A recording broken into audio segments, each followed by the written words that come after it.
Oh, hi everybody. It's Lasha from High Voltage. I've got purple nails. I've not given up on Ascot. It's right here. We've read all that and we are on page 117. And I'm sitting behind the camera today.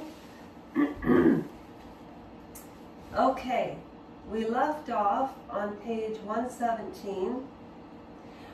What could Ted and Mary Jo possibly have been doing between the time they left the party and the time an eyewitness saw Ted's car heading toward the ferry, an hour and a half later at around 7:20 p.m.? Why was alcohol found in her system? After all, hadn't everyone who had known her said that Mary Jo hardly ever drank? Which was it then? Was Mary Jo a perfect Catholic angel or a secret party girl with a Kennedy fixation?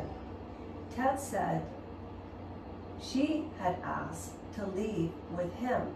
So clearly she was after one thing, right? And when the detail somehow leaked that Mary Jo's body was found without underwear, well, didn't that say it all? No matter that tests for sperm came back negative, all these contradictions led the Massachusetts Southern District Attorney Edward Dennis to request in August 1969 an exhumation of Mary Jo's body for autopsy. Mary Jo's mother was horrified. "I don't want my little girl's body dug up," she said. "My tiny, lovely baby." Ted had been drinking the afternoon of the crash, sailing in a regatta. That evening he had taken a bath, had his fourth rum and coke, and then began making his way over to the small two-bedroom rented cottage in Chappaquiddick, where this gathering was in effect, the mourners drinking and smoking cigarettes in this Spartan dingy house. The grill was so tiny that everyone settled for sausage and cheese hors d'oeuvres. Anyways, there wasn't even any music. One of the girls had to venture into town to find a radio. Really? It was a bunch of sad middle-aged men moping around and drinking heavily, hardly the kind of grand affair one would associate with the Kennedys. But to Ted, as always, a party was a party. Or had she, that was Ted's testimony, delivered in grand, eloquent verbiage at the inquest on January 5th of 1970. Quote, "She indicated to me that she was desirous of leaving if I would be kind enough to drop her back at the motel." Mary Jo's close friends doubted that. They thought it far more likely that Mary Jo, who had said she felt queasy from too much sun that day, went into the back seat of a black Oldsmobile to nap, and that Ted, drunk and unaware she was in his car, took off. That, they said, was the more likely explanation as to why her handbag and hotel room key were left behind. Mary Jo, a stickler for detail, had not intended to leave. Then again, maybe Mary Jo had asked for the ride. The last ferry from Chappie to Edgartown left at midnight.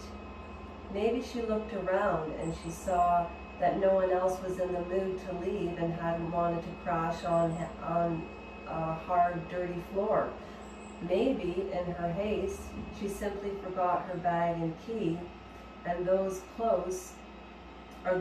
could easily be recovered the next day. The front desk would surely give her a spare. And who better to hitch a ride with than Ted? who knew the island so well, and he did. That's Lasha saying this. It could be so confusing and scary at night. Few street lamps, unpaved roads, no lit signs, no way to know where you were going, really, unless you already knew where you were going. On the way back to the ferry that night, Ted was going over the 20-mile per limit, flying down Chappaquiddick. I suggest everybody watch the movie Chappaquiddick if you want to get a real good look at what happened in a documentary-style movie. It's amazing. Chappaquiddick. Anyways, this Chappaquiddick Road, before veering onto a dirt path called Dyke Bridge Road. It was rough and narrow, a road to nowhere. Ted was gunning the car so fast that by the time he fled, the road gave beneath him, tires rolling all over Plainwood Bridge, no guardrail on either side. He had steered his black Oldsmobile Demont 88 off the right side and plunged into the water where the car landed upside down. The force impact caved in on the windshield. At the inquest, Ted detailed a moment before losing control. He put Mary Jo in the passenger seat.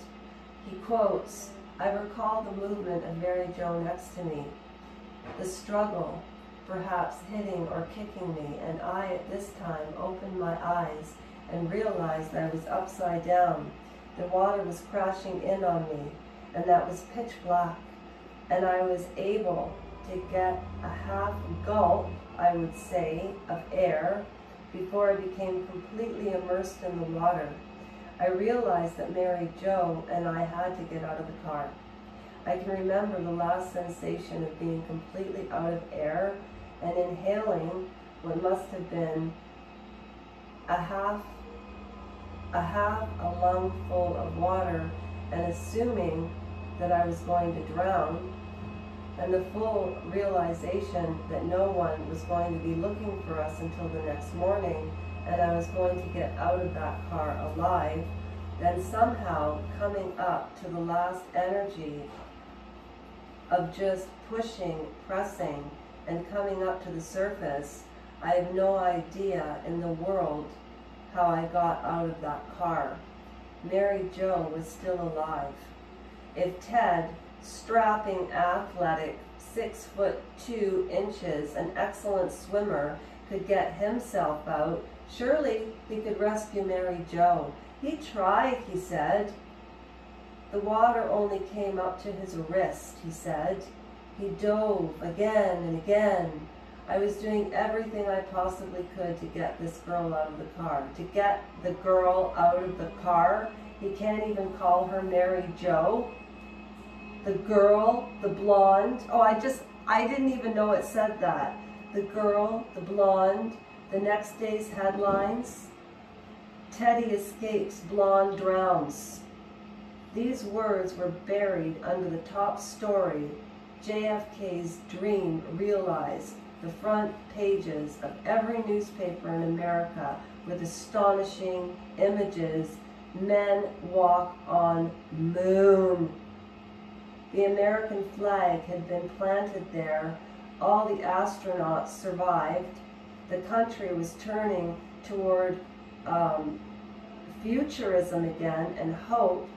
What was Brand Kennedy if not those very things? If Ted could tap into the regard felt for Jack and Bobby, could lean into his promise as the last Kennedy brother and the bridge, as it were, to a new decade, well, maybe he had a good shot at getting out of this. Better than good, actually. Oh my God. I remember the 1969 moon landing, and this happened, and it was July 20th of 1969. My aunt still doesn't believe that happened. My aunt always told me Oprah was a phony and Ellen was mean, because mean people scare each other. And you know what? The more I read this book with you folks, unbelievable. Anyways, we have more Andrew Gold to read. I'm going to read a little more of this later on. And I hope you're all having a great day and enjoy the reading. I know everybody in the world's already read it by now, but they haven't done it my way yet. Bye! There's me. Look it, I got blue nail polish on.